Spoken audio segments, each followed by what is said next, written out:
Alright, part 2, Without Within. I like this visual novel so far.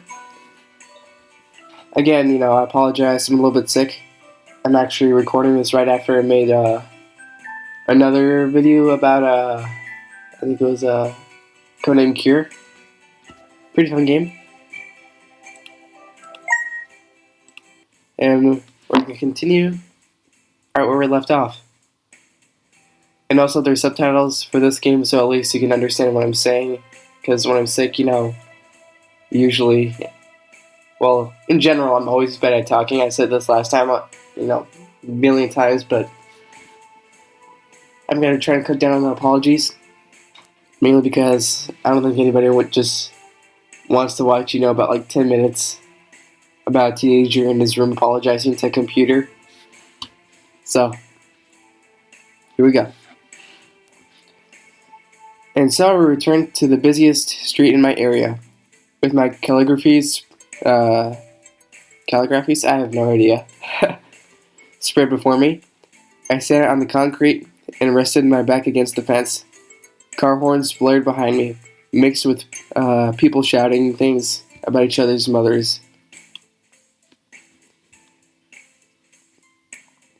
These cars kept expelling fumes that made me choke.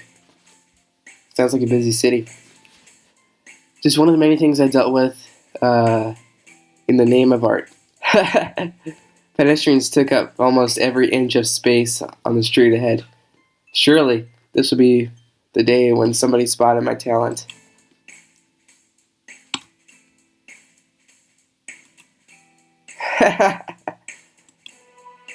As always, no one afforded me anything more than a passing glance, and my will soon dwindled. Oh, is she trying to be like a model or something? Let me be honest. I never expected to be showered with praise by every head who passed here. What was that old saying? 10% of the people you reached out to will buy your work. I could live with that. Even just 1%, please. Anything but 0. Don't we all? Right. I wanted to scream at these people. They had no idea how much sweat I poured into these calligraphies.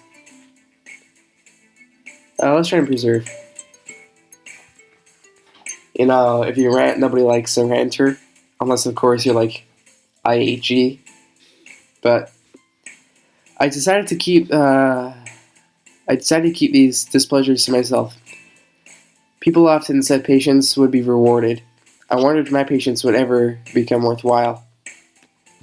Just as I thought this, a man paused to look at my calligraphies. He had a bucket of fried chicken in his hand. The smell made my mouth water. What was he going to do? Pay you with food? That's actually what my uncle did once. I babysitted his dog and he got some of my favorite food for me from Canada. Sorry, I had to wipe my nose for a second. As the man eyed my works one by one, I felt my cheeks heating up with anticipation. For my anticipation. Alas, someone who spared more than a moment with my works. This must be rewarded. The timing could hardly be more perfect. I summoned the courage to speak with the man, but he spoke first. You're charging for these? I managed a tiny nod. The man snorted. I would never hang these on my wall, even if you gave them to me for free. Seriously, this is the most shameless display I've ever seen. Oh man, you don't live in a nice place. Come and live where I live. We have some nice people here. Trolls online were one thing. Confronting one in real life was a rarity. Judging from the man's scrawny arms, I bet I could overpower him with ease.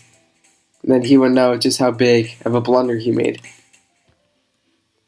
Let's try and restrain. Alright. Folks always said to ignore trolls. I clenched my teeth and stayed put. After chuckling in my face, the man started off. Determined to prove him wrong, I continued to sit and wait for potential customers. Another 1,000 people walked by without sparing me a look. Lingering here any longer would be a waste of time. As I packed my things, I insisted I was leaving because my part-time job started in an hour. Deep inside, I knew the man's words had rocked my confidence. Ah, giving up on calligraphy would mean I had wasted all this time over nothing. Yet, if I lacked the gift, preserving might make things worse. Tears welled in my eyes, and I clenched my fists to hold them back. Poor girl. Speaking of tears, I heard a kid crying within the crowd. Looked like we had lost a child on our hands. Some pedestrians shot him glances, but none of them offered him more than that. These really were horrible people. To cheer myself up, I told myself I would never want my calligraphies to be owned by people like that. I should help the kid, but that means being late for my job. Let me blow my nose for a second.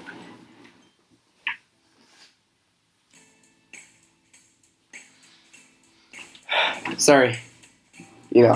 I can't tell but being sick. Let's help the dude. Because, if we ignored him, we'd be no better than those trolls, right? If I judged others for abandoning a child, and did the same myself, I would be a jerk and a hypocrite. Just what I said. With a sigh, I walked up to the boy. There, it's okay. Did you lose Mummy? The boy was sobbing too hard to answer. I leaned in to stroke his back with one hand and his head with the other.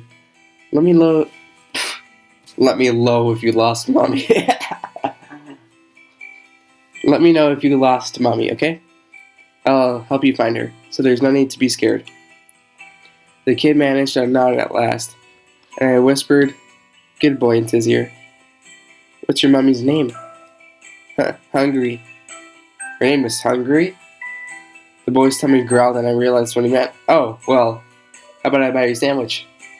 That reminds me, I have some family in Hungary. Like, Hungary is actually a country. I don't know. I was actually pretty hungry when I went there. Hey. The kid shook his head. I want ice cream. Hey kid, ice cream is more of a dessert, actually. I want ice cream. And so ice cream it was. One for him and none for me. The money came out of my pocket, and of course. My poor wallet. At least this kid could have eaten the whole thing rather than let half of it melt on his shirt. Jessie, the boy said. That's my Mummy's name. Jessie. That was so cringy, I bet. I called as I strolled along the street. Now people stared at me more than ever. Enough to make me blush, in fact. Maybe I should try shouting Jessie at random the next time I saw my calligraphies. That probably could, get you a lot of attention. The sky turned orange as time ticked by. Yes, I knew my shift started half an hour ago. Stop reminding me. Hey man, your shift started half an hour ago. Okay, fine, you know what? I won't remind you. A woman squeezed.